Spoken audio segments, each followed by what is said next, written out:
August 18, 1942, Brisbane, Australia, Eagle Farm Airfield, 06 to 15 hours. Lieutenant Davis climbs into the modified Douglas A-20 Havoc.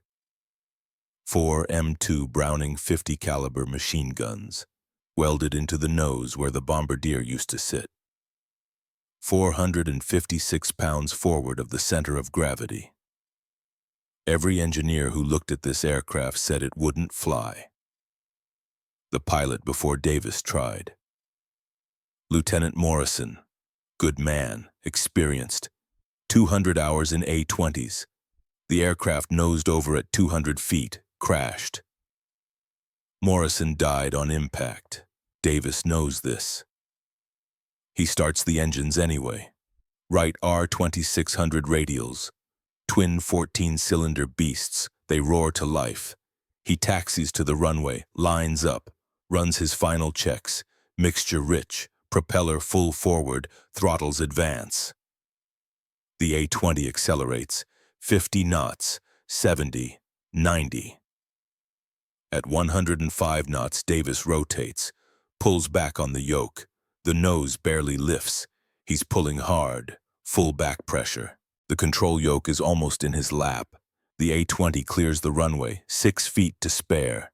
It climbs, barely, 100 feet per minute, should be climbing at 1,000. Davis fights it. The nose wants to drop, constantly. He's using trim, muscle, everything. He radios down, "This thing is trying to kill me." Ground control, Colonel Ambrose Blackwell, "Can you land it?" Davis.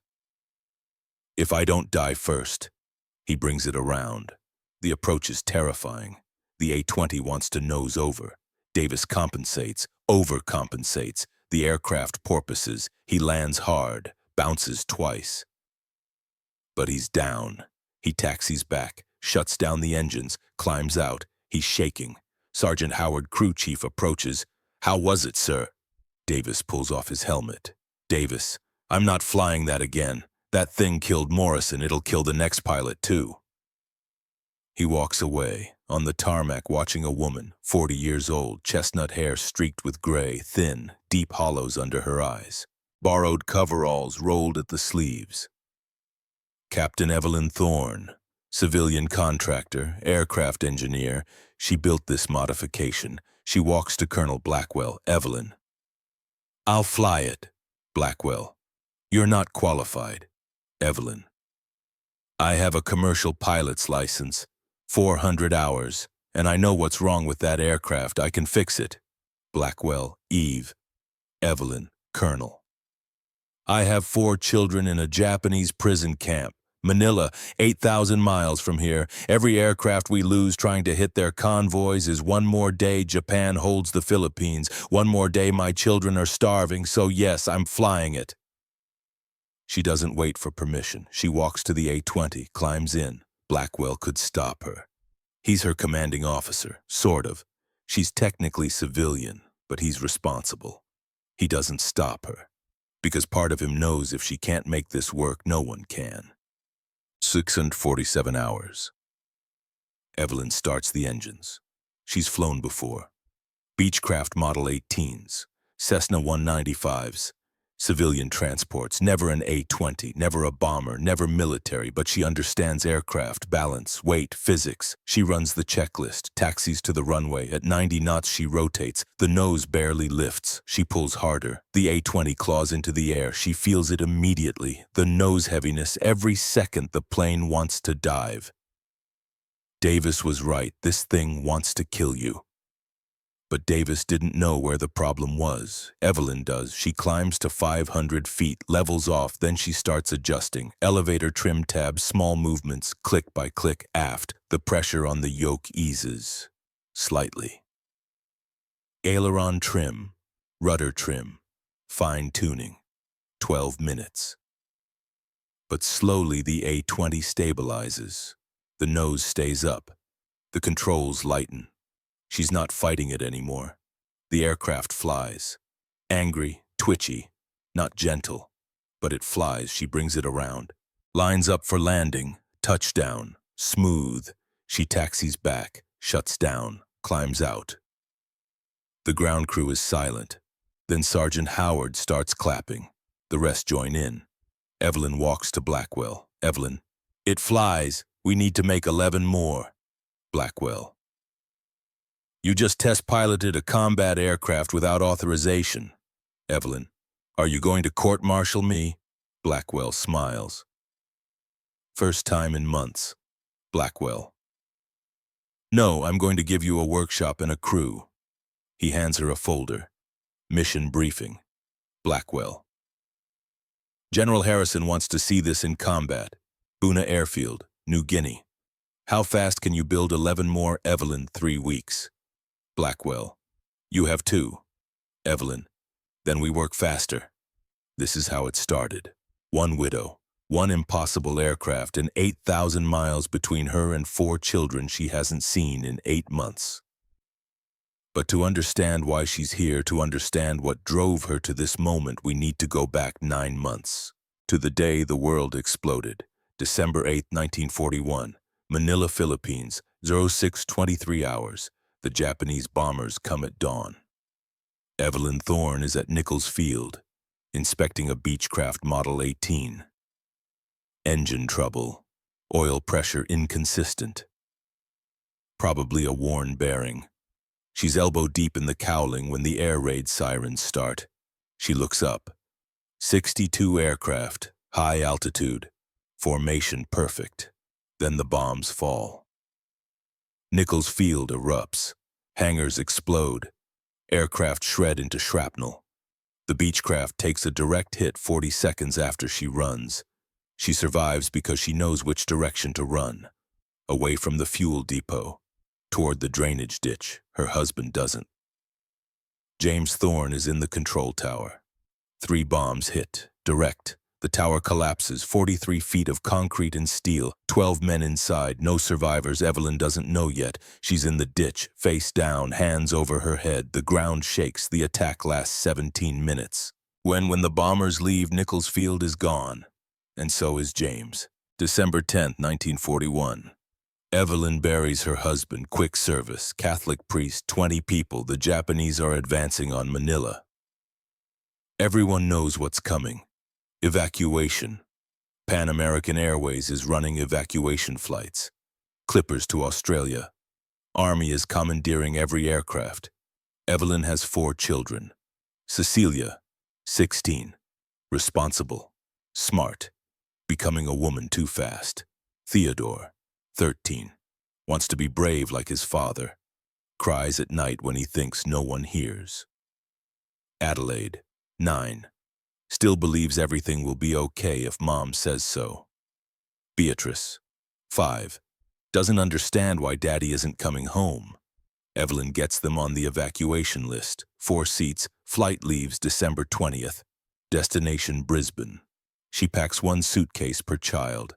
Clothes, photos, James's pilot wings for Theodore. December 19th, the day before the flight. Beatrice develops a fever, 103 degrees, shaking, delirious. Navy doctor says dengue, maybe malaria. She can't fly. Altitude will kill her. Evelyn makes the decision. They'll take the next flight. There has to be another flight. December 22, 1941. There is no next flight. Japanese advance faster than predicted. Manila is surrounded. Last evacuation ship leaves without them. Evelyn and 4 children, trapped. 2 months later, Japanese order. All Allied civilians report to Santo Tomas University. Internment camp. Barbed wire. Guards. 3,000 Americans and British. Evelyn gets 1 letter out. Red Cross. Addressed to Colonel Ambrose Blackwell. Last known location, California, Ross. We didn't make it out. All 5 interned Santo Tomas. Children scared but unhurt. If you can do anything, please. For James's sake. Get my children out, Eve. She doesn't know if he receives it. What she knows, camp food is insufficient. Guards are cruel. Cecilia has lost 10 pounds. Theodore got beaten for asking for more rice. That night, Evelyn makes a promise. If she ever escapes, if by some miracle she reaches American lines, she will do whatever it takes to come back. Whatever they ask her to build, to fly, to destroy. She will come back for her children, or die trying. July 21st, 1942. The impossible happens. Prisoner exchange. Red Cross negotiation. Japan releases 140 Allied civilians, medical cases, and skilled personnel. Evelyn Thorne is on the list. She argues, screams, begs, take my children instead. The Japanese refuse. Cecilia understands. Cecilia pulls her mother aside. Cecilia, Mom, go, Evelyn. I can't leave you. Cecilia. Go to Australia, get to the Americans, help them win, then come back. Evelyn, Cecilia. Theodore has been teaching me Morse code from Dad's old manuals. If we get letters through Red Cross, I'll hide messages in the margins. She's so thin, 98 pounds, was 130 before the war. Evelyn holds her daughter. Evelyn. I'm coming back. I promise. Theodore steps forward, trying to be the man of the family. Theodore. Take care of them, Mom. The Americans, tell them to fight harder. Adelaide clings to Evelyn's leg. Adelaide. Don't forget us. Evelyn, never. Beatrice doesn't understand. Beatrice, Mommy, where are you going? Evelyn kneels. Evelyn, I'm going to bring help, baby. I'm going to bring soldiers. Beatrice, promise. Evelyn, promise. She's lying. She has no authority, no power, but she means it. August 5, 1942, Brisbane, Australia. Evelyn arrives after 3 weeks in transit, reports to 5th Air Force Headquarters. Asks for Colonel Blackwell. He's at Eagle Farm Airfield. He's been waiting. She finds him in a hangar. He's aged. Gray hair. Deep lines. War has been hard on him too. He sees her. Recognition. Then shock. She's lost 40 pounds. Hands shake. Malnutrition. Blackwell Eve. Evelyn Ross. He embraces her. She breaks down. First time she's cried since leaving Santo Tomas. When she recovers, Evelyn. My children are still there. I need Blackwell. I know. We're going to get them back. Evelyn. How, Blackwell? We're going to win this war, and you're going to help. He shows her the problem. 11 A-20 Havocs. Lost in July. Shot down trying to hit Japanese convoys. High-altitude bombing doesn't work. Bombardiers can't hit moving ships. When A-20s drop, low-deck guns shred them. 5th Air Force is losing. Blackwell. We need a new approach.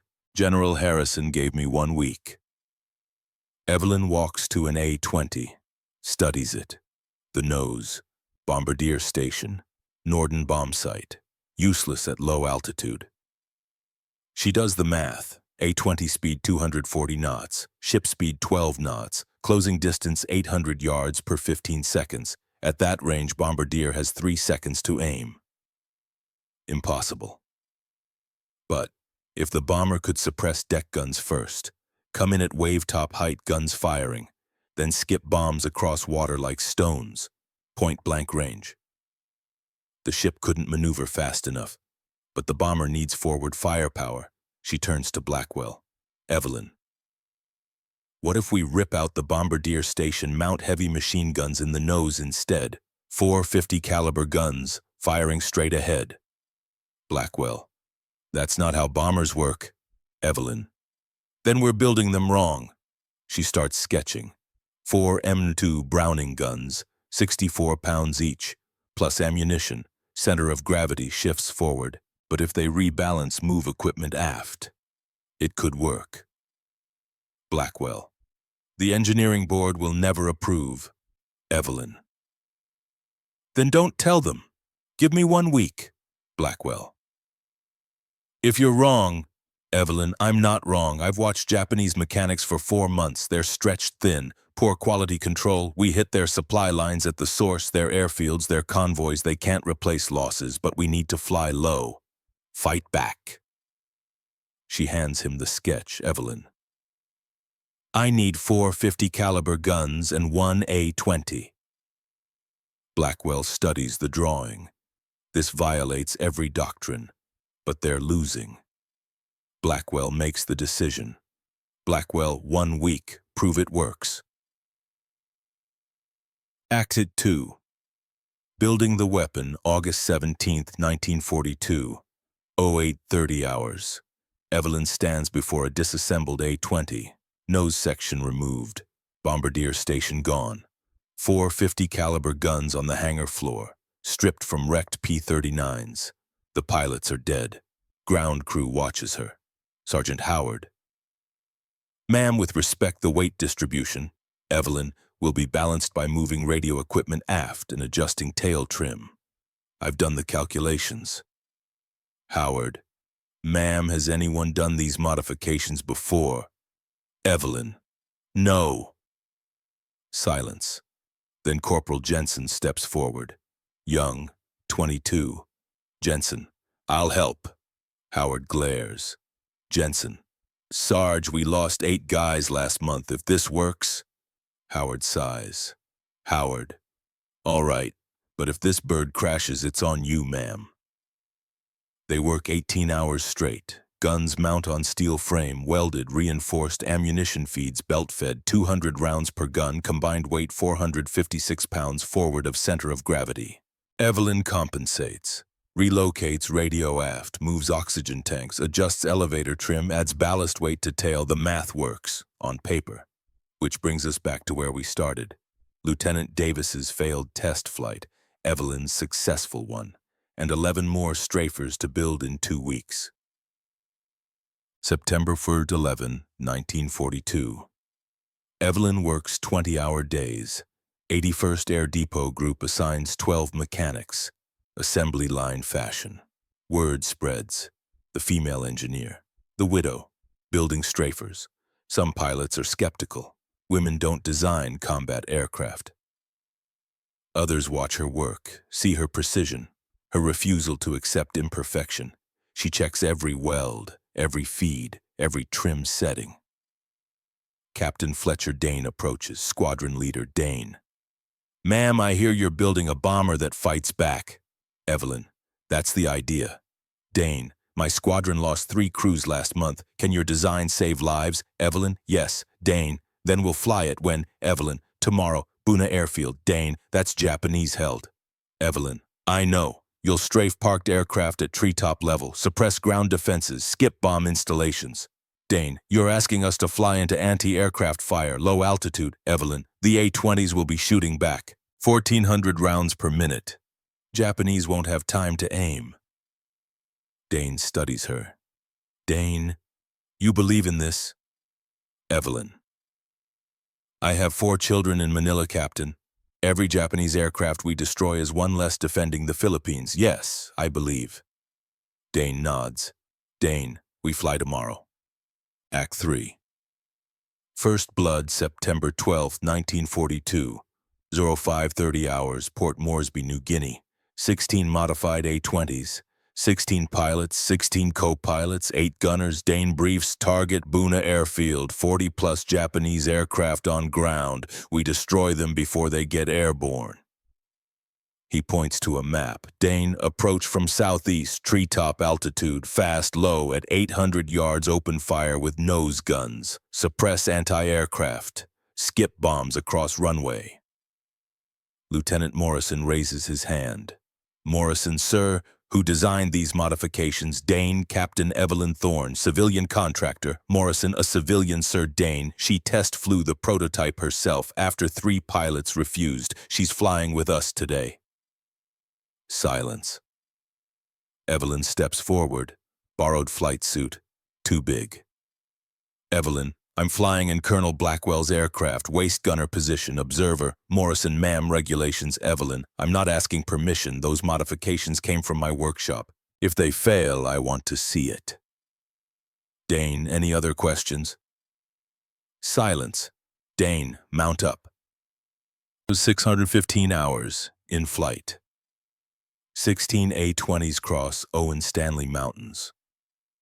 Evelyn sits in waist gunner position, headset, radio chatter, mountains below, jungle, dense, green, impenetrable. They descend, 50 feet above trees, zero margin for error. Formation tightens, line abreast. 16 aircraft, 300 yards wide, at this altitude invisible to radar, too low for effective anti-aircraft. But one mistake, one pilot pulls up late, hits trees. Evelyn watches through window, jungle blurs past. Dane, target in sight, 2 minutes. Her heart pounds. This is the design she built. If it works, they prove the concept. If it fails, men die. She thinks of Cecilia, Theodore, Adelaide, Beatrice. This has to work. 6:38 hours. Buna Airfield. Japanese see them too late. 16 A-20s roar over tree line. 240 knots. 50 feet. Japanese anti-aircraft crews scramble. Guns traverse. Aim. But A-20s open fire first. 64 50 caliber machine guns, 22,400 rounds per minute combined. Tracer fire looks like orange lightning. Walks across airfield, across parked aircraft, across gun positions. Japanese gunners die before they fire. Evelyn watches. A Zero fighter parked shreds. Wings separate. Fuselage explodes. A Betty bomber takes burst through cockpit. Glass shatters. Aircraft sags. Everywhere. Explosions. Fire. Destruction. Then A-20s drop bombs. Skip bombing. 500-pounders. Released at 100 feet. Skip across runway like stones. Hit hangars. Fuel storage. More aircraft. Airfield erupts. Secondary explosions. Fuel fires. Ammunition cooking off. Evelyn sees a Japanese soldier running. On fire. She looks away. A-20s pull up. Clear tree line. Regroup. Dane, all aircraft report. One by one pilots check in. 16 aircraft, 0 losses. Dane, damage assessment. Visual is clear. 14 Japanese aircraft destroyed. 3 hangars burning. Fuel depot obliterated. Evelyn keys intercom. Evelyn, Colonel, it works. Blackwell, I see that. Evelyn, we need bigger. The A-20 is right, but we need longer range, heavier payload. Blackwell. What are you thinking, Evelyn? The B-25 Mitchell, more powerful engines, bigger bomb load, more space for guns. Blackwell. How many guns? Evelyn calculates. Evelyn 14, 4 in nose, 4 cheek packs, 2 top turret rotated forward, 4 fixed fuselage, 14 50 caliber guns, 215 pounds of lead per second. Blackwell laughs. Disbelief. Blackwell. Eve, that's insane. Evelyn. So was the A-20, but it worked. September 13th, 1942. Brisbane. General Harrison reviews Buna results. 14 Japanese aircraft destroyed, 0 friendly losses, 0 damage. He looks at Blackwell. Harrison. This is Captain Thorne's design, Blackwell. Yes, sir. Harrison. She wants B-25s, Blackwell. 14 forward-firing guns, sir. Plans are ready. Harrison studies schematics. It's madness, but A-20 results speak. Harrison, how fast? Blackwell, 3 months for 30 aircraft. Harrison, give her 2, whatever resources she needs. Blackwell, yes, sir. Harrison, Colonel, if this works, if we cut Japanese supply lines, we might win this war. September 20th, 1942. Evelyn's workshop. A letter arrives. Red Cross, Santo Tomas, dated August 15th, Cecilia's handwriting. Mom, we're okay. Theo is better. Fever broke. Adelaide teaches English to younger kids. B asks about you every night. Food is bad. We're hungry, but managing. I love you. Come home when you can. Cece Evelyn reads 3 times, then she looks at margins, faint pencil, Morse code, she decodes. Mom, rations cut, Theo relapsed, malaria worse, guards cruel, don't know how long. C. Evelyn folds the letter, walks to B-25 in workshop, partially disassembled, nose removed, picks up welding torch. Sergeant Howard, ma'am, it's 2200 hours, you should rest. And Evelyn, my son has malaria, he's dying, I don't rest. She ignites torch. Howard, ma'am. Evelyn, we work through the night, Sergeant. Every hour we delay is an hour my children don't have. Howard nods. Howard, yes ma'am, I'll get the crew. December 15th, 1942. 3 months later. First B-25 strafer complete. 14 forward-firing 50 caliber guns, 4 nose, 4 cheek packs, 2 top turret forward, 4 lower fuselage, 215 pounds of lead per second. Ground crew calls it the widow's folly. They mean it with respect. Captain Dane walks into hangar. Dane, Jesus. Evelyn, ready for test flight. Dane, who's flying? Evelyn, I am. Blackwell, Eve, no, too experimental. Evelyn, I am a test pilot. I'm flying tomorrow. She walks to aircraft, runs hand along gun barrels. Evelyn, this is what's going to sink Japanese ships. Cut supply lines. Get me to Manila. She turns. Evelyn, I just received another letter. Theodore's malaria is worse. Adelaide is sick. Dysentery. They're running out of time. Voice breaks. Evelyn, every day I spend here is a day they're dying. So yes, I'm flying tomorrow, then we're building 30 more. Then we destroy every Japanese convoy between here and the Philippines. Silence. Dane steps forward. Dane, ma'am, when you're ready for combat, my squadron volunteers. Evelyn, it won't be safe. Dane, neither was Buna, but we all came home. She nods. December 16th, 1942. 0700 hours. B-25 strafer on runway. Evelyn climbs in. Weight distribution, trim settings, everything calculated. On paper it works. She starts engines. Right R2600s, 1800 horsepower each. Thunder, she taxis. Thinks of Cecilia, holding Beatrice, keeping family together. Theodore, fighting malaria. 13, becoming a man in prison. Adelaide, teaching children. 9, playing mother.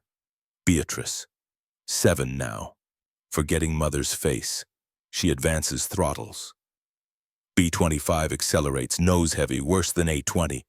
800 pounds more forward, she pulls back, nose lifts, slowly, full back pressure, arms shaking. B-25 claws into air. It flies, angry, vicious, wants to kill her, but it flies. She climbs to 2,000 feet, tests controls, then dives. 260 knots, airspeed redlines, pulls up, hard, airframe groans, wings flex, but it holds. She rolls, turns, pushes to limits, 30 minutes later lands, perfect touchdown. Shuts down, climbs out, Blackwell waits, Blackwell. Well, Evelyn, most dangerous thing I've ever flown, wants to kill you every second, Blackwell. Abort program, Evelyn. No, build 30, use them to destroy everything between here and Manila. Hands him calculations. Evelyn, with this we hit Japanese convoys in Bismarck Sea, cut supply lines, stop reinforcements to New Guinea. Blackwell, how many ships, Evelyn? All of them. January 15th, 1943. 30 B-25 strafers complete. Harrison approves combat deployment, but Wright Field, Ohio wants review before official approval. Blackwell sends blueprints. Wright Field studies 3 days. Then telegram arrives. February 28th. Blackwell reads, face pales, hands it to Evelyn. Modifications impractical. Aircraft imbalanced. Unsafe for combat. Recommend immediate grounding all modified B-25s. Designer lacks formal military credentials. Wright Field Engineering Board. Evelyn stares, grounding her aircraft, calling work impractical, questioning credentials. She crumples telegram. Evelyn. When do they want us grounded? Blackwell, immediately. Evelyn. And if we refuse, Blackwell court-martial, both of us. She looks out window. 30 B-25s ready, 8 months work, 8 months 18-hour days, 8 months pushing to breaking point for 4 children dying in Manila. Evelyn. How long until engineering board arrives? Blackwell, 2 weeks. Evelyn. Then we have 2 weeks to prove them wrong. Walks to mission board. Intelligence report pinned. Japanese convoy departing Rabaul. 8 transports, 8 destroyers, 6,800 troops, destination Lae, New Guinea. Departure March 1st, arrival March 4th. If that convoy lands, Japanese reinforce New Guinea. War extends 2 years. Evelyn unpins report. Evelyn. 3 days to intercept, 3 days to destroy, 3 days to prove these aircraft work. Blackwell, Eve, if we fail. Evelyn, we won't. Turns to face him. Evelyn, Colonel, I have 4 children in Japanese prison. Theodore is dying. Adelaide has dysentery. Cecilia is starving herself. Beatrice doesn't remember me. Voice is steel. Evelyn. Those engineers think I don't know what I'm doing. Think these won't fly. Think a widow can't build a weapon. Looks at 30 B-25s. Evelyn. We're destroying that convoy. All 8 transports, all 8 destroyers. When we do, those engineers will approve every modification. Because this widow just changed how wars are fought. Blackwell studies her, then smiles. Blackwell, I'll brief Harrison. We intercept March 3rd. Evelyn nods, walks back to workshop. 3 days. 3 days to prepare, 3 days before Battle of Bismarck Sea, 3 days before she proves the impossible. Part 2. The Battle No One Believed, Act 1, Washington, February 28, 1943. Washington, D.C., the Pentagon, 0830 hours. General Hap Arnold sits behind desk. Commander, United States Army Air Forces, 4 stars, Pacific War on his shoulders. Across from him, 3 engineers from Wright Field, Army's premier aeronautical engineering facility. They've reviewed Captain Evelyn Thorne's B-25 modifications. Verdict unanimous. Chief Engineer Hastings speaks, General, these modifications violate fundamental aircraft stability principles. Forward gun package shifts center of gravity outside acceptable parameters. Aircraft will be uncontrollable. Arnold, how uncontrollable? Engineer Wilson, 73% probability catastrophic failure during combat maneuvers. Aircraft will nose over, pilots will die. Arnold studies blueprints. 14 guns, external cheek packs, modified nose, looks insane. Arnold, recommendation Hastings, immediate grounding, formal investigation, court-martial for approving officer. That's Colonel Blackwell. Arnold, and the designer. Hastings hesitates. Hastings. Sir, designer is civilian contractor. Captain Evelyn Thorne, female, no formal military engineering credentials, working outside approved protocols. Arnold, aviation experience. Wilson, civilian pilot's license, some maintenance background, but sir, not qualified for military combat modifications. Arnold leans back. Door opens, Blackwell enters, flew from Brisbane overnight, 14 hours, exhausted. Arnold. Colonel, these gentlemen say your engineer built aircraft that'll kill pilots. Blackwell, sir, with respect, Captain Thorne's A-20 modifications destroyed 14 Japanese aircraft at Buna. 0 friendly losses. Hastings, A-20 is smaller airframe. B-25 modifications are different, more dangerous. Blackwell, Captain Thorne test flew the B-25 herself, successfully. Wilson, 1 test flight doesn't validate design. We need wind tunnel testing, stress analysis, months of evaluation. Blackwell, we don't have months. Arnold, explain. Blackwell places folder on desk. Intelligence, classified. Blackwell, sir, code breakers in Melbourne intercepted Japanese naval communications. Major convoy departing Rabaul March 1st, 8 transports, 8 destroyers, 6,800 troops. Destination Leh. Opens folder. Map. Blackwell. If those troops land, Japan reinforces New Guinea. Our offensive stalls. War extends 2 years minimum. Arnold, proposed solution. Blackwell. Intercept and destroy convoy using Captain Thorne's B-25 strafers. Hastings, General, you can't authorize untested aircraft for major naval engagement. Blackwell. They're not untested. 30 modified B-25s, pilots trained, tactics proven. Arnold, Colonel. If this fails, if we lose aircraft because of faulty modifications, you're finished. Court-martial, dishonorable discharge. Blackwell. I understand, sir. Arnold. And Captain Thorne. Blackwell. She has 4 children in Japanese internment camp, Manila. She built these aircraft to help us reach Philippines to get her children back. Silence. Arnold looks at engineers. Arnold, you're certain these are unsafe? Hastings. Based on analysis, yes, sir. Arnold looks at Blackwell. Arnold, you're certain they work? Blackwell, yes, sir. Arnold decides. Arnold, Colonel, you have 72 hours. Intercept convoy, destroy it. If Captain Thorne's strafers work, I'll override right field. If they fail, you're both done. Blackwell, understood, sir. Arnold, dismissed. Engineers file out. Outraged, overruled. Blackwell remains. Arnold, Ross off record. You sure about this woman? Blackwell, known Eve Thorne 20 years. Her husband was my wingman, best natural engineer I've seen, and she's fighting for her children. That makes her dangerous. Arnold, dangerous to Japanese or us? Blackwell, both, sir. Arnold nods. Arnold, then God help anyone in her way to Act 2. March 3, 1943. Dawn. March 1st, 1943. Brisbane. 1400 hours. Evelyn receives telegram from Blackwell. Approved for operation. Intercept convoy March 3rd. Destroy all targets. Prove right field wrong. Blackwell reads twice. 72 hours.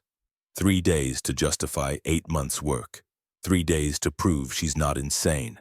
She walks to flight line. 30 B-25 strafers. Mechanics performing final checks.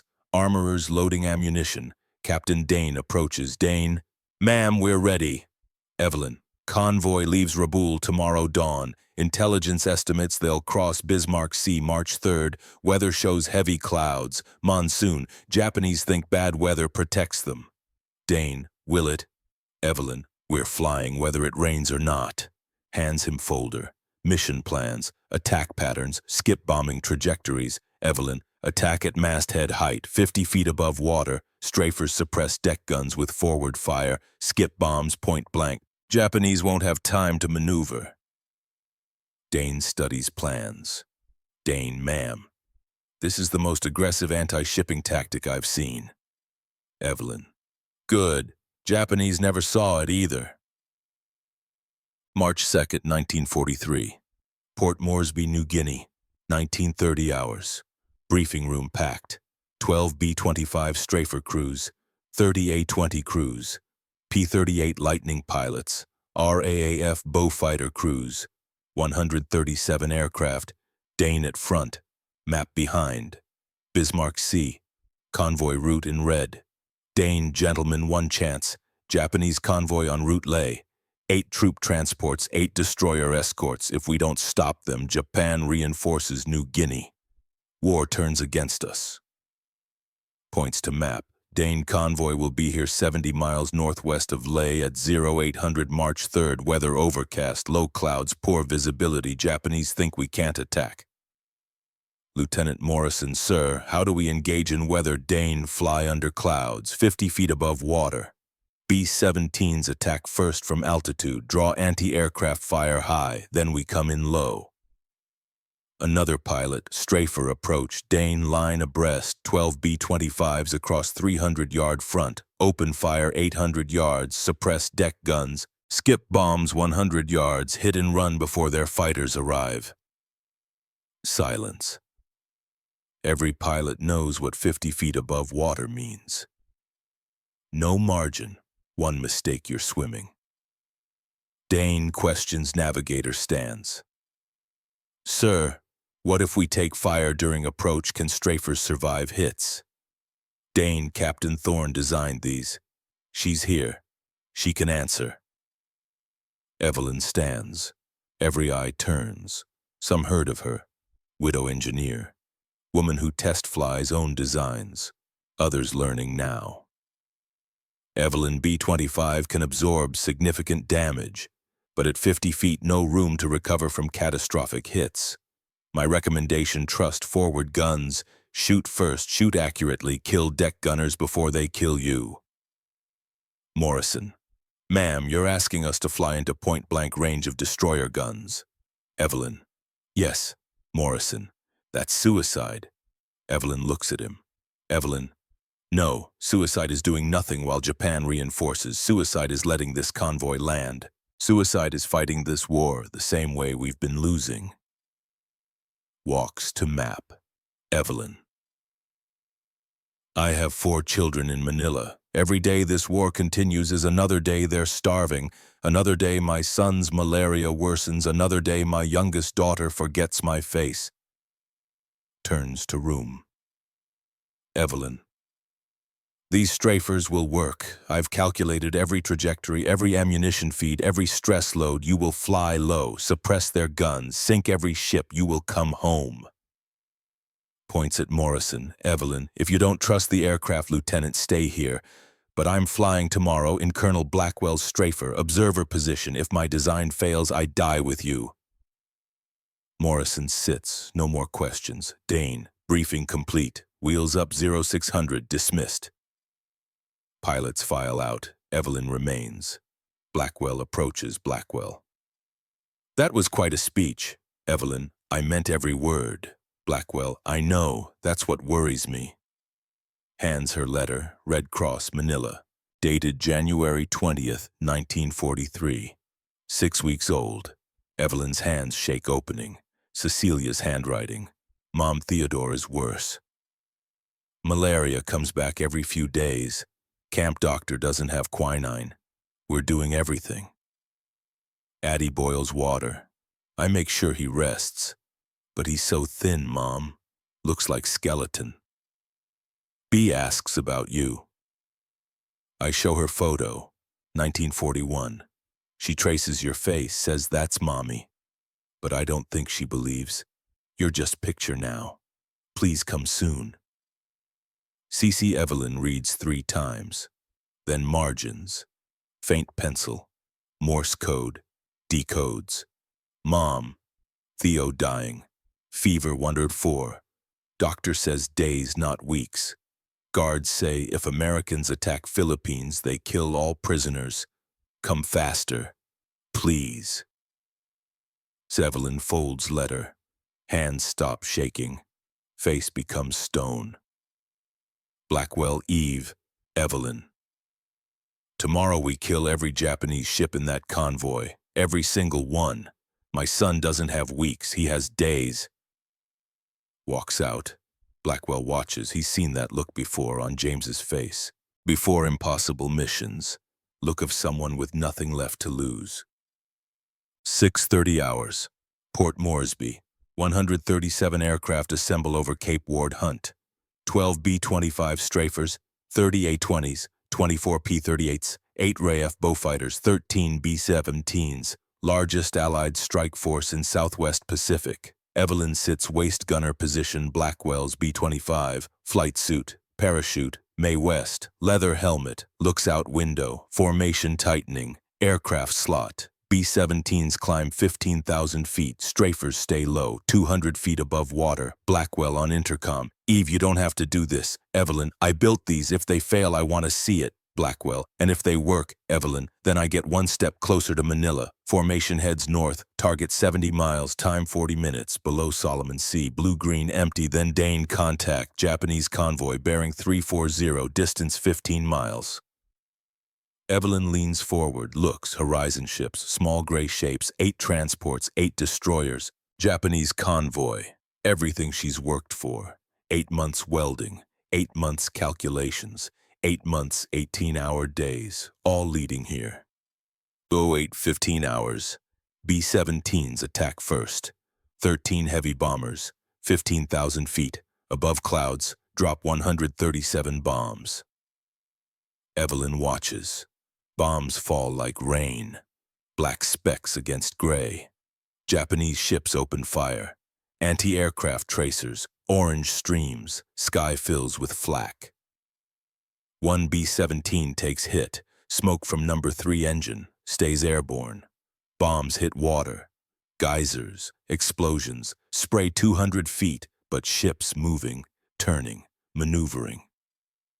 Bombs miss, every single one. High-altitude bombing doesn't work, never has, but that's not the point. Point every Japanese anti-aircraft gun aimed up, tracking B-17s, not watching water. Dane, Strafers execute. 12 B-25s drop to 50 feet. Wave top height. Line abreast. 300 yards wide. Accelerate. 240 knots. Closing speed 4 nautical miles per minute. Lead transport Kyokusei Maru. 6,000 tons. 750 Japanese troops. Range 2 miles. Evelyn watches. Ship grows larger. She sees details. Superstructure, deck guns, men running, range 1 mile. Ship's anti-aircraft guns traverse, searching.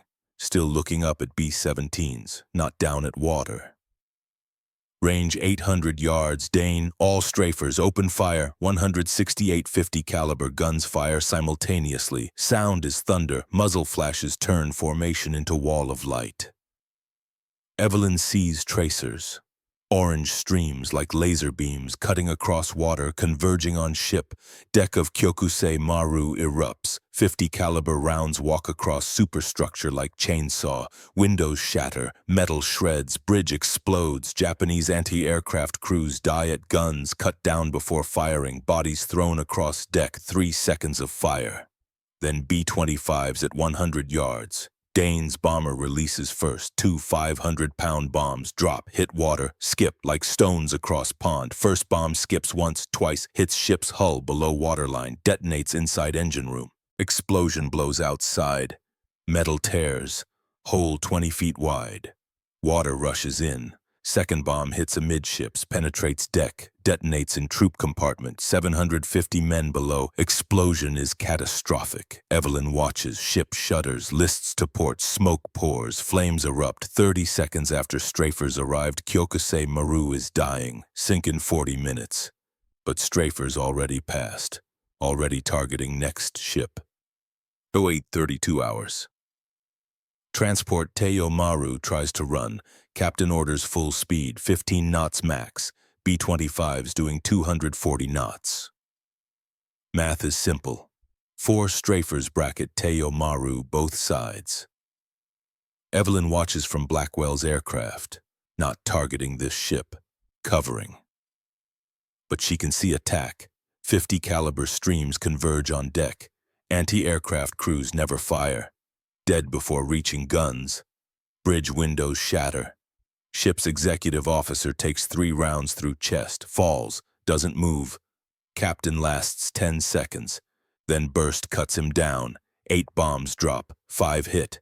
Evelyn sees ship break in half. Bow lifts, stern sinks. Japanese soldiers below, trapped, no way out. Ship goes down 6 minutes. Men jump overboard. Full combat gear, packs, rifles. Weight drags them under. Evelyn looks away, thinks of Theodore dying malaria in prison, thinks of Japanese soldiers drowning Bismarck Sea. War is not clean, not noble. War is calculus, your children versus their. She chose her children. Gak, 0841 hours. Destroyer Shikanami fires on Blackwell's B-25. Destroyer screening transports, positions between strafers and cargo ships. 5-inch guns traverse. Tracking, aiming. Fire. First round misses, geysers, 50 yards ahead. Second round hits. Shell penetrates B-25 tail section. Doesn't detonate, but impact shreds vertical stabilizer. Aircraft shudders. Blackwell fights controls. Blackwell. We're hit. Losing tail control. Evelyn thrown against bulkhead. Head hits metal. Blood runs down forehead. Warm, sticky. She wipes away. Through window destroyer. Closing. 500 yards. Another muzzle flash. Round incoming. Then Dane's B-25 attacks destroyer. Different angle. 14 guns. All firing. Destroyer's deck erupts. Anti-aircraft crews shredded. Gun mounts destroyed. Dane drops 3 bombs. Skip, hit all 3. Port starboard. Amidships. Destroyer's hull ruptures. Water floods. Ship loses power. Dead in water. Blackwell manages to keep damaged B-25 flying. Barely. Tail shot to pieces. Control surfaces still respond. Barely. Blackwell. Heading back Port Moresby. Eve, you okay? Evelyn touches forehead. Blood on fingers. Evelyn. I'm fine. Keep monitoring battle. Blackwell. You need medical. Evelyn. I said I'm fine. Looks out window. More ships burning. More explosions. Entire convoy scattered 40 square miles. 5 transports sinking or burning. 2 destroyers crippled, Allied losses 0, aircraft 0, strafers working exactly as designed, Evelyn Keyes intercom, kernel modifications holding, no structural failures, aircraft performing. Blackwell, right field is going to eat their words, Evelyn, if we survive landing. Blackwell, always optimist, he brings damaged B-25 around, heads south, Port Moresby 60 miles behind. Battle continues, 900 hours. Morning tally. 5 Japanese transports sunk or sinking. 2 destroyers crippled, 1 destroyer sunk. Allied losses 0, aircraft lost, 1 damaged. Blackwell's Dane radios Port Moresby, mission successful, convoy destroyed, returning base. But battle isn't over. Intelligence Japanese 0 fighters scrambling Leh, 24 aircraft, ETA convoy 1 hour, but strafers already did their job. Return Port Moresby, rearm, refuel by 1400 ready for second wave. Act st3, the second wave, 1400 hours. Bismarck C, strafers return. Fresh bombs, full ammo, Japanese convoy scattered, burning. Trying to rescue survivors, 0 fighters there now, 24, circling, protecting remaining ships, but P-38 Lightnings engage Zeros, dogfight overhead, keep them occupied, strafers go in low again, transport Iomaru still afloat, damaged, listing, trying to limp toward Leh, 6 B-25s attack, 12 bombs, all 12 hit. Ship's ammunition magazine detonates, Evelyn back at Port Moresby medical tent, Corpsman stitches forehead, 7 stitches, watches through tent entrance as aircraft take off. Corpsman, ma'am, you should rest, concussion. Evelyn, I'm fine, radio chatter from battle. Iomaru magazine just blew. Jesus C explosion from 30 miles, nothing left, complete vaporization. 1,800 Japanese soldiers. Gone 3 seconds. Evelyn closes eyes, thinks of Beatrice. 5 when war started, 9 now. Doesn't remember mother. Thinks of those Japanese soldiers. Some had children, wives, mothers, fathers, opens eyes. War doesn't allow guilt, only survival. 15 hours. Transport Oigawa Maru. Crippled, dead in water. Survivors jumping overboard. But before Dane's B-25 makes final pass, a moment. A POV shift. Aboard Oigawa Maru. 14 hours. Private Yamamoto Takeshi sits below decks. 22 years old. Conscripted from Osaka 6 months ago.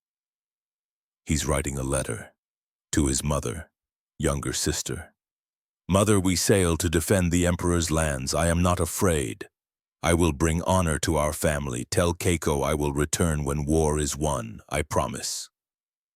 He folds letter. Puts in breast pocket. Above deck shouting. Alarms. He stands. Grabs rifle. Climbs ladder to upper deck. Bright sunlight. Blinding. Then he sees them. 3 shapes. Low over water. Coming fast. American bombers. His sergeant screams, "To your positions!" Takeshi runs toward anti-aircraft gun, 10 steps away when guns open fire. American bombers, not Japanese guns. American bombers firing. He sees tracers, orange streams walking across deck, sergeant in front of him, cut in half, blood everywhere. Takeshi stops running. Letter in breast pocket. I will return when war is won, I promise. Last thing he sees, 3 bombs, skipping across water. Coming toward ship, then light, then nothing. POV shift. Back to Evelyn. Medical tent. She hears radio report. Oigawa Maru confirmed sunk, no survivors visible. She thinks that ship held 700 men. 700 private Takeshis, 700 mothers waiting for letters that will never arrive. 700 sisters who will never see brothers again. Her hand grips tent pole. She thinks that boy had a mother, maybe sister, family waiting. Then thinks Theodore has mother too, 8,000 miles away while he's dying. War is not clean, not noble, war is math. Their children or mine. I chose mine. She stands, walks back to flight line, because battle isn't over and she still has work to do. 15:30 hours. Destroyer Asashio rescuing survivors. Japanese sailors in water. Hundreds. 3A-20 Havocs attack. Destroyer's crew focused on rescue. Don't see Havocs until too late. Bombs hit forward deck. Bridge. Asashio burns through night. Sinks dawn March 4th. 1700 hours. End of day 1. Battle over. Final tally. Japanese losses. 8 transport ships all sunk. 8 destroyers, 4 sunk, 3 crippled, 1 retreating. 6,800 troops, 1,200 reach Lae. 2,700 rescued to Rabaul. 2,900 dead, Allied losses. 4 aircraft, 1 B-17, 3 P-38s. 13 aircrew killed, 1 B-25 damaged, Blackwell's repairable. MacArthur cables Brisbane, one of the most complete and annihilating combats of all time. Japanese Navy never again attempts to reinforce New Guinea by convoy. War in Southwest Pacific has turned, and it turned on Captain Evelyn Thorne's impossible design. March 4th, 1943. Port Moresby, 0800 hours. Evelyn sits medical tent, forehead bandaged. Blackwell enters, holds 2 telegrams. Blackwell. 1 from General Arnold, Washington, 1 from Red Cross. Evelyn. Arnold first. Blackwell reads, Bismarck Sea victory confirmed, right field objections overruled. Captain Thorne's modifications approved immediate production, North American Aviation to integrate designs, factory production. Recommend Captain Thorne report Long Beach, California for consultation. Signed General H. H. Arnold, Commanding General USAAF. Evelyn, we won. Blackwell, you won. Right field eating crow right now. Evelyn, and Red Cross telegram. Blackwell hesitates. Hands it to her. She reads. Santo Tomas internment camp. Urgent. Conditions critical. Food rations cut. Starvation levels. Multiple prisoner deaths. Malnutrition. Your children's status unknown. Red Cross access denied by Japanese authorities. Dated February 28, 1943. 5 days ago. Evelyn reads 3 times. Unknown. Theodore. Cecilia. Adelaide. Beatrice. Unknown. She folds telegram. Berlin, when do I leave California? Blackwell. General Arnold wants you there 2 weeks. Evelyn, I don't want to go. California's wrong direction. Blackwell. Eve 5th Air Force needs factory-built strafers, hundreds. You're only one who can show North American aviation how. Evelyn. And my children, Blackwell. We're getting them back, I promise, but first we need to win, and you just proved how. She stands, unsteady. Concussion makes dizzy. Evelyn. How long? Blackwell. 6 weeks, California. Then you come back, then we push toward Manila. 6 weeks. Theodore could be dead 6 weeks, but strafers need mass production. War needs to be won. She makes choice. Evelyn. 6 weeks. Then I come back, then we fly to Manila.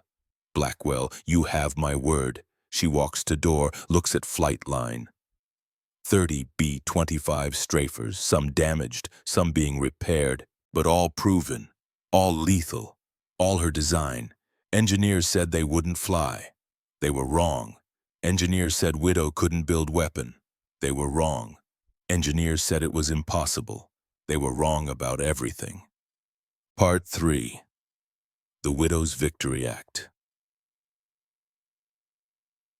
California, March 27, 1943.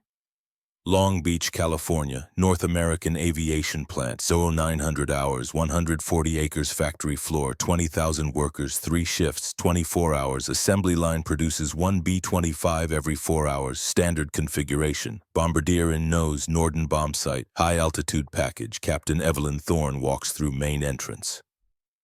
17 days traveling. Australia to California, military transports 8,000 miles. She carries one duffel bag, 17 pages, handwritten modifications. Plant manager meets her, Herbert Caldwell, 56, 30 years aircraft manufacturing. Caldwell, Captain Thorne, welcome to North American aviation. Evelyn. Thank you. When can we start? Caldwell blinks. Caldwell, ma'am, we have full tour scheduled. Lunch with engineering staff, presentation. Evelyn, I need to see your chief engineer now.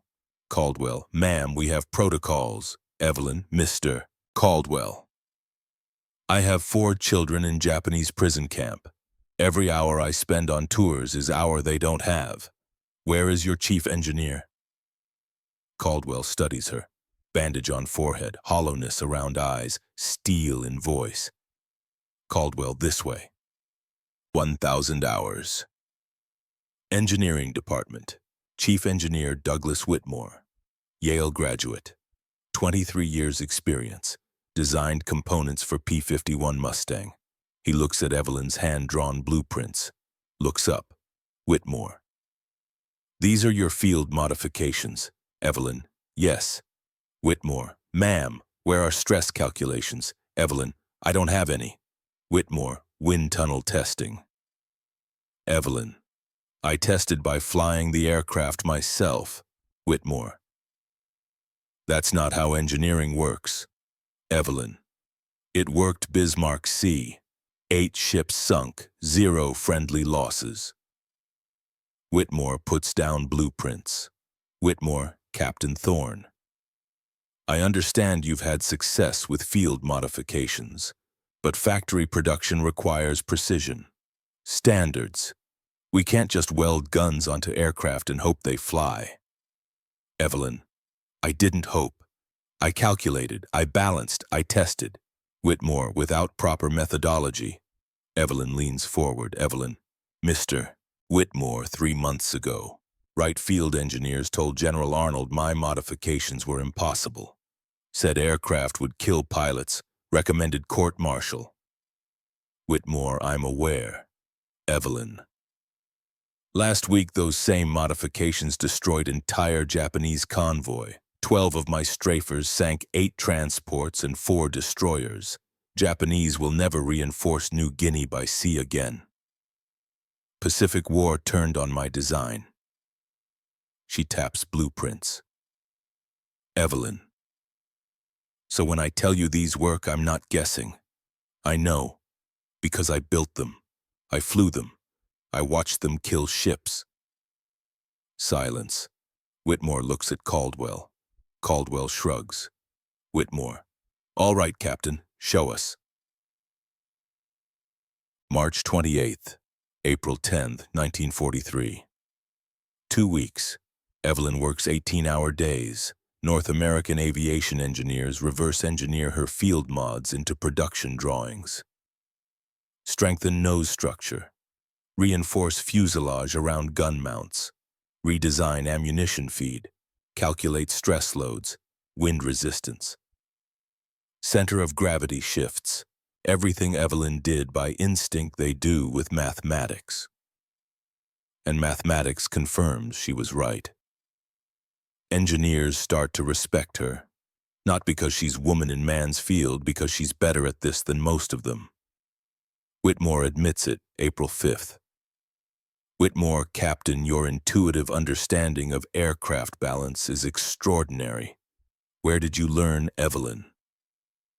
My husband was pilot. I spent 15 years watching him fly. Watching how aircraft respond to weight shifts, trim changes, you learn to see it. Whitmore, he must have been excellent teacher. Evelyn, he was. Japanese killed him, December 8, 1941, Manila. Whitmore says nothing. Then I'm sorry. Evelyn, don't be sorry, help me win. April 11th, 1943, 1300 hours. Telegram arrives. Routed military channels. Red Cross, Manila. Addressed Captain Evelyn Thorne. Caldwell finds her engineering bay, reviewing production blueprints. Caldwell, Captain, this just came. Hands her envelope. She recognizes Red Cross seal. Her hands shake opening, letter inside. Dated March 15th, 1943. Cecilia's handwriting. Shaky, irregular. Mom Theodore died March 3rd, malaria, fever went 106. Didn't wake up. Camp doctor said nothing they could do. We buried him camp cemetery. Father Connolly said prayers. Adelaide made cross from bamboo. B doesn't understand, keeps asking when Theo coming back. I don't know how to tell her he's not. I'm trying to be strong, like you would be. But Mom, I don't know how much longer we can do this. Adelaide is sick now too. Dysentery. Losing weight so fast. Please come soon, please. Cece Evelyn reads twice. Theodore, dead. March 3rd, same day she was flying Battle of Bismarck Sea. Same day her strafers sinking ships. Same day she proving right field wrong. Theodore was dying, and she wasn't there.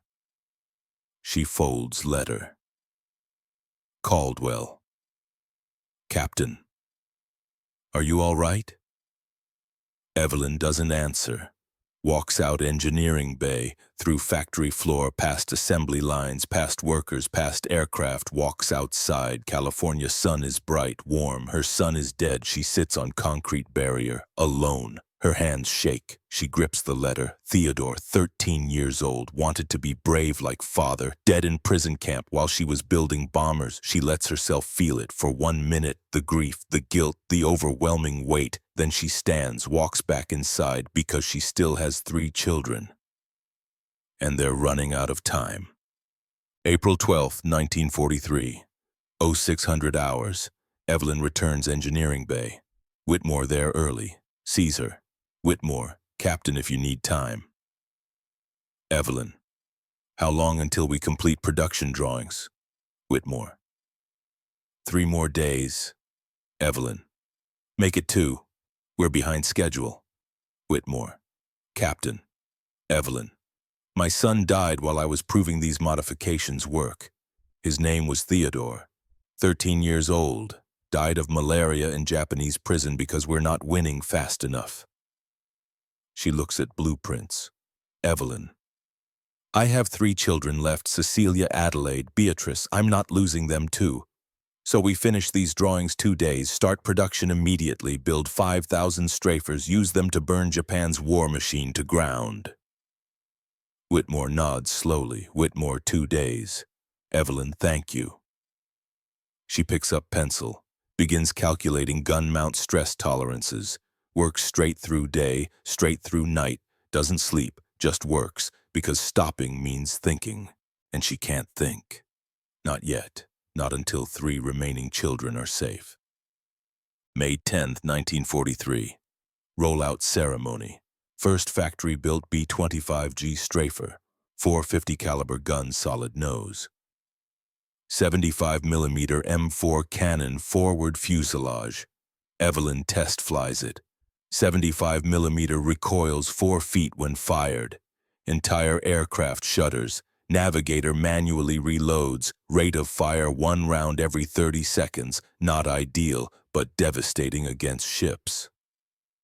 North American Aviation builds 400 B-25G Strafers, then improves design.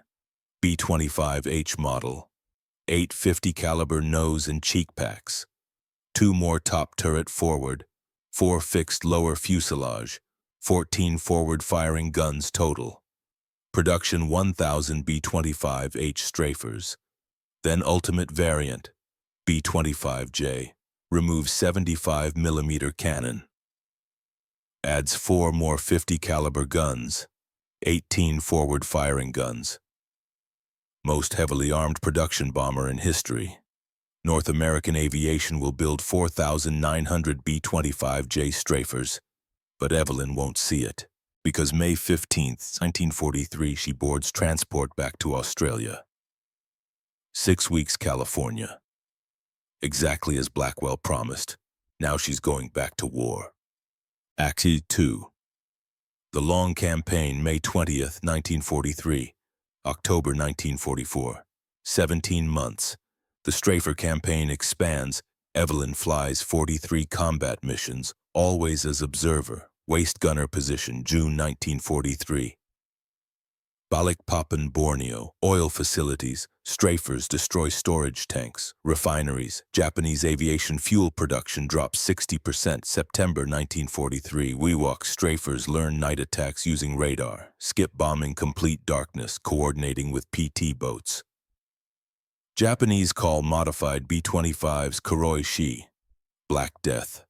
November 2, 1943, Rabaul Harbor. Major Garrison Webb leads 4 squadron strafers into Rabaul, 137 Allied aircraft, 59 B-25s. Harbor holds 38 Japanese vessels.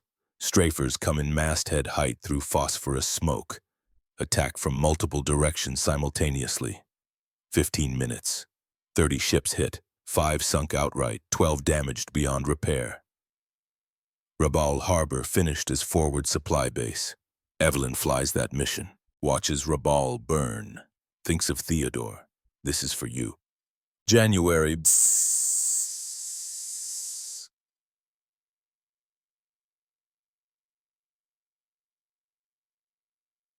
First 8 months, 1944. 947 Japanese aircraft destroyed on ground. 273 ships sunk. Estimated 38,000 Japanese soldiers killed. Modified B-25's decisive weapons Southwest Pacific campaign. Every strafer that rolls off assembly line is another nail in Japan's coffin. Every ship sunk is one less supply line to Manila. But it's not fast enough. Letters from Santo Tomas sporadic. Red Cross has limited access. Japanese censorship severe. Last letter Evelyn receives August 1944. Cecilia's handwriting, barely legible. Mom Adelaide is sick. Dysentery won't stop. Weighs 60 pounds. I can count every rib. B is stronger, but she's forgetting English. Speaks Tagalog now. Learned from Filipino prisoners. I don't think she remembers you anymore. Guards say if Americans invade Philippines, they'll kill everyone in camp. All 3,000. They've dug trenches outside walls. Say that's where they'll put bodies. Mom, I'm scared. Trying to be brave, but I'm so tired and so hungry. Please come soon. Cece Evelyn reads letter intent, walks to operations. Blackwell there. Evelyn, when are we invading Philippines? Blackwell, October 20th, Leyte. General MacArthur leading landing. October 20th, 2 months away. Evelyn, I want to fly every mission between now and then. She walks out. October 20th, 1944. Leyte, Philippines. American forces land. Liberation of Philippines begins. Manila 3 months away. Evelyn flies multiple missions daily, sometimes 3 sorties one day. Ground support, anti-shipping, airfield suppression. She's 42 now, gray hair, thin, exhausted, but she won't stop. November 27, 1944. Tacloban Airfield. 330 hours. Japanese bomb Tacloban. 56 aircraft. Betty bombers. 0 fighters. Come in low from north. Evelyn on flight line. Checking maintenance on B-25. Pre-flight inspection for dawn mission. First bombs hit main runway. Blast wave throws her into aircraft's landing gear. She goes down. Shrapnel, left leg, shoulder, blood, someone screaming her name. Blackwell, running toward her. Blackwell, Eve, stay down. Another bomb, closer, concussion deafens her. Blackwell reaches her, drags her away, toward drainage ditch. Evelyn, I need to fly tomorrow. Manila is Blackwell. You're done flying, that's an order. She tries to stand, falls, leg won't support weight. Medical corpsmen arrive. Stretcher, lift her. Pain overwhelming. She blacks out. November 28, 1944. Field Hospital, Leyte. Surgeon is blunt. Surgeon, shrapnel severed artery in left leg. We've repaired it.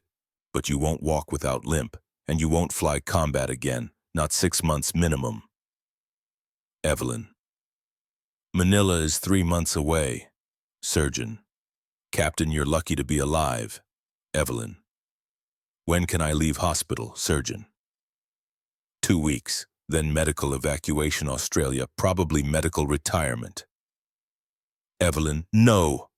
Surgeon, ma'am, you qualify. Evelyn, I'm not retiring. I'm not evacuating. I'm staying Philippines until we reach Manila, until I get my children back. Surgeon sighs. Surgeon, you're insane. Evelyn, probably. Good. December 1944. January 1945. Evelyn recovers. Slowly. Uses cane. Walks with heavy limp. Shrapnel wound in shoulder limits arm movement. But she's mobile. She monitors war from Leyte. Tracks advance on Manila. January 9th, 1945. Americans land Lingayen Gulf, 100 miles north Manila. January 31st, 1945. Americans reach 30 miles from Manila. February 3rd, 1945. Battle of Manila begins. Brutal. House to house. That evening, Santo Tomas internment camp liberated. 1st Cavalry Division breaches gates. 3,700 Allied prisoners freed. Evelyn hears news, 2100 hours radio report. She finds Blackwell. Evelyn, I need transport Manila, now. Blackwell, Eve, you're not cleared. Evelyn Ross, my children are in that camp. I'm going, with or without authorization. Blackwell looks at her. Desperation, determination, Blackwell. I'll fly you myself. We leave dawn. Act 3. Reunion, February 4th, 1945. 0600 hours. C-47 transport lands Nielsen Field, Manila. Field secured, barely. Fighting ongoing 3 miles away. Artillery audible. Evelyn climbs out, using cane. Blackwell helps her down steps. Jeep waiting. Driver Captain Thorne. I'm Corporal Hayes. I'll take you Santo Tomas. Drive takes 20 minutes. Through devastated streets, buildings burning, bodies, refugees. Manila is ruin. They reach Santo Tomas, gates open, American soldiers everywhere, medical personnel, Red Cross workers, prisoners streaming out, skeletal, in rags, walking ghosts. Evelyn climbs out Jeep. She searches every face, looking for 3 faces: Cecilia, Adelaide, Beatrice. 47 hours.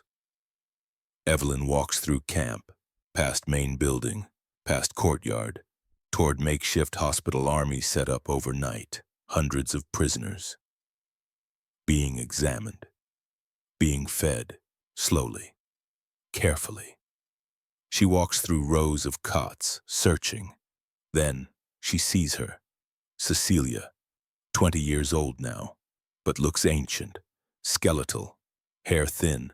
Skin stretched over bones, eyes sunken, sitting on cot, holding younger girl, Adelaide, 13, barely alive, next to them. Another cot, small figure, 9 years old, Beatrice. Evelyn walks toward them. Cane clicks on concrete floor. Cecilia looks up, doesn't recognize woman approaching. Gray hair, limping, aged. Cecilia, can I help you, ma'am? Evelyn stops, 3 feet away. Voice breaks. Evelyn. Cecilia, it's Mom. Cecilia stares. Disbelief, recognition. Then she collapses into Evelyn's arms, sobbing. Evelyn holds her daughter, feels bones, fragility. This child, who was 130 pounds 1941, now looks like she weighs nothing. Evelyn. I'm here. I'm here. I've got you. Cecilia can't speak, just sobs, clutches mother. Adelaide sits up, weak, confused. Adelaide. Cece, who? Evelyn, Adelaide. Baby, it's me. Adelaide's face, recognition, tears. Adelaide. Mom, is it really you? Evelyn reaches out, holds Adelaide's hand. Evelyn. Yes, sweetheart. I'm real. I'm here. Adelaide starts crying. Beatrice doesn't move. On other cot, staring at stranger. Evelyn looks at youngest daughter. 9 years old, was 5 when separated, 4 years, nearly half her life. Evelyn approaches slowly, sits on edge of cot. Evelyn, Beatrice. B, do you remember me? Beatrice shrinks back, scared. Beatrice, who are you? Words are knife. Evelyn pulls out photo. The one she's carried 3 years. Family photo 1941. Evelyn, look, this is us. Before war. That's you, right there, and this is me, your mommy. Beatrice takes photo, studies it, looks at photo, looks at Evelyn. Back to photo, Beatrice. You're older, Evelyn. Yes, war made me older. Beatrice reaches out slowly, touches Evelyn's face. Beatrice, are you really mommy? Evelyn, yes, baby, I'm really mommy. I came back. I promised I would come back. Beatrice's lip quivers. Beatrice, mommy. Evelyn pulls daughter into arms, holds her, all 3 of them. Cecilia, Adelaide, Beatrice, her children. 3 years, 2 months, 17 days she's held on this long. And now they're together. She holds them. They cry together. Blackwell stands at entrance to hospital tent, watching. He turns away, gives them privacy. 1300 hours. Army doctor examines Evelyn's children. Cecilia, severe malnutrition, weighs 63 pounds, should weigh 120. Vitamin deficiencies, anemia, but stable. Adelaide, critical malnutrition, dysentery, weighs 58 pounds, should weigh 90. Requires hospitalization. Prognosis good if treatment continues. Beatrice, moderate malnutrition. Weighs 47 pounds. Should weigh 65. Relatively stable. Psychological trauma. Selective mutism. Speaks only Tagalog. Doctor. Captain, your children will recover. It'll take months, but they're young. Resilient, they'll heal. Evelyn. And Theodore. Doctor looks at records. Dr. Theodore Thorne, deceased March 3, 1943. Malaria, cerebral complications. I'm sorry. Evelyn nods. She knew, but hearing it confirmed Evelyn. Where is he buried? Dr. Camp Cemetery, East Side. I can show you. 1400 hours. Evelyn stands at Theodore's grave. Small cross, bamboo, made by Adelaide's hands. Inscription carved by fellow prisoner. Theodore Thorne, 1929, 1943. Beloved son, rest in peace. Evelyn kneels, places hand on grave. Evelyn. Theo, I'm sorry. I'm so sorry I wasn't here. I tried. I built airplanes. I flew missions. I fought as hard as I could, but I wasn't fast enough. Her voice steady, no tears now. She cried those in California. Evelyn, your sisters are alive because of you. Cecilia told me. You gave them your food when you were sick, when you were starving. You gave them your rations. You kept them alive. She stands. Evelyn. I'm taking them home now, all 3. I'm taking them back to America. They'll be safe. They'll be healthy because of you. She salutes. Her son, 13 years old, soldier who never wore uniform, hero who never fired shot. She turns and walks away. Epilogue Legacy. June 30th, 1948. Arlington, Virginia. United States Army retires Captain Evelyn Thorne. Medical disability. Age 44. She receives Homme Distinguished Flying Cross with Oak Leaf Cluster. Silver Star.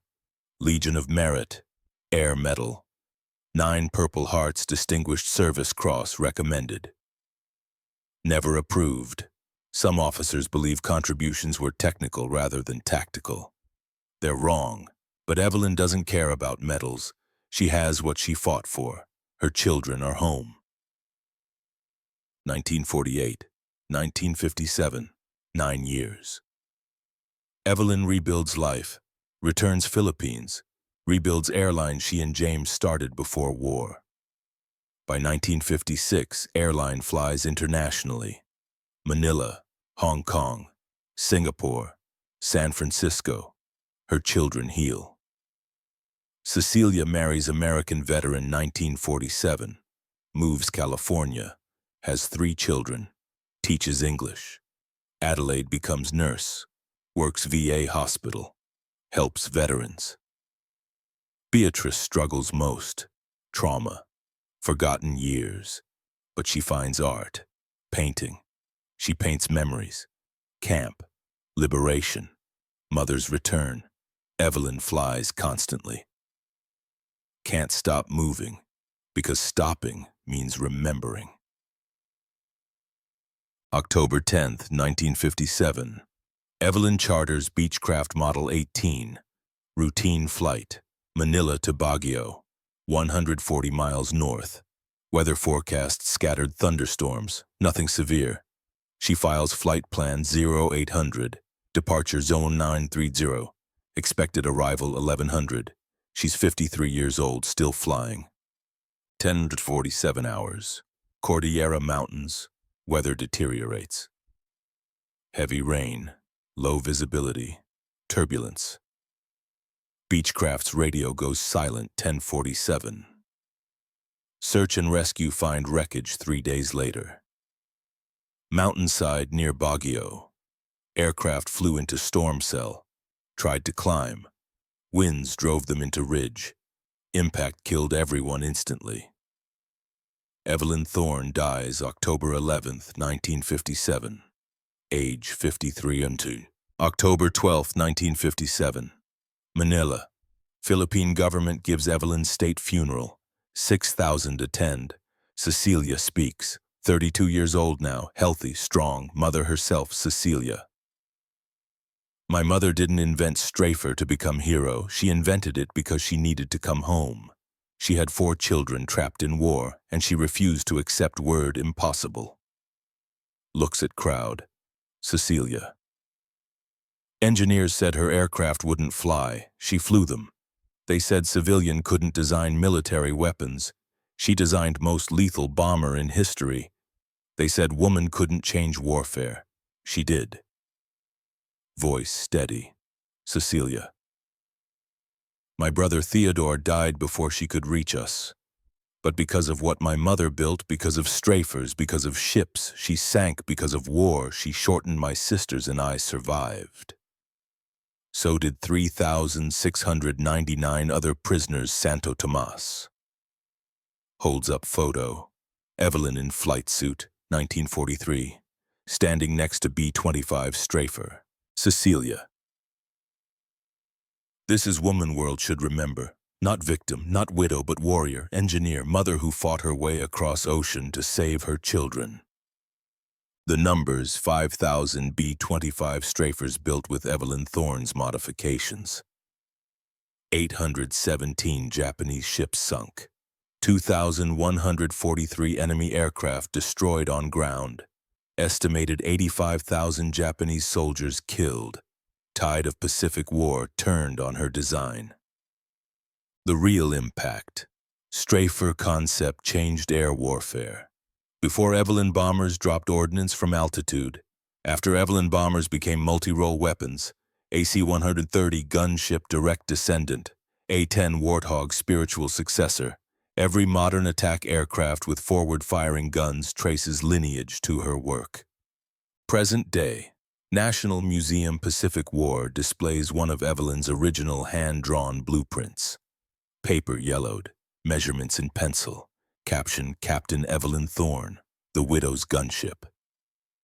Air Force Association 2008. Evelyn inducted Air Force Heritage Hall. 3 grandchildren attend, Cecilia's children, proud, but never met her. She died before they were born. Philippine Airlines. Present day, still operates. 42 destinations, portrait of Evelyn in main lobby. Most employees don't know who she is, just woman in flight suit, from war 70 years ago. But veterans know, ones who flew strafers, ones who survived because of her design. 7 strangers attended her funeral who never met her. All pilots, all alive because they learned her technique, they knew her name. Cecilia's home. California, present day. Cecilia is 90 years old now. Daughters sit with her, recording memories. One asks, Grandma, what was she like, your mother? Cecilia looks at photo on wall. Evelyn, 1946, with 3 surviving daughters smiling. Cecilia, People ask, how did she do it? How did she redesign bombers male engineers said were impossible? How did she test fly aircraft that killed other pilots? How did she break every regulation? Smiles, Cecilia. Answer is simple. She was mother, and there is no force on earth stronger than mother fighting to reach her children. Pause. Cecilia, my mother wasn't hero because she built weapons. She was hero because she built hope in darkest moment when husband was dead, when children were trapped, when world said impossible. She refused to give up. Touches photo. Cecilia. She taught me something, Santo Tomas, when we were starving, when Theo died, when I didn't think we'd survive. Voice steady. Cecilia. She taught me love doesn't stop at oceans, doesn't stop at war, doesn't stop at impossible. If you love someone enough, you'll find way, you'll build way, even if it means building most dangerous bomber in history. Looks at daughters. Cecilia, that's who Evelyn Thorne was. Not just engineer, not just pilot, but mother who turned grief into fury, and fury into genius, and genius into victory. Outside window, commercial airliner flies overhead. Probably Philippine Airlines. Company Evelyn rebuilt. Engines roar, and somewhere in that roar, if you listen carefully, you can hear it. Echo of 1450 caliber machine guns. Widow's gunship, still flying. Final image. Modern AC-130 gunship, night operation. Aircraft circles, guns firing, devastating, precise, crew doesn't know history. Don't know aircraft exists because Widow in 1942 welded guns to bomber nose. Don't know her name. But her legacy flies with them. Every mission, every target, every life saved by overwhelming firepower delivered point-blank range. That's Evelyn Thorne. Woman world forgot. Mother who changed warfare, widow who refused to be beaten. Captain Evelyn Thorne, 1904, 1957. Mother, engineer, warrior. They called her design impossible. She proved them wrong with 800 ships.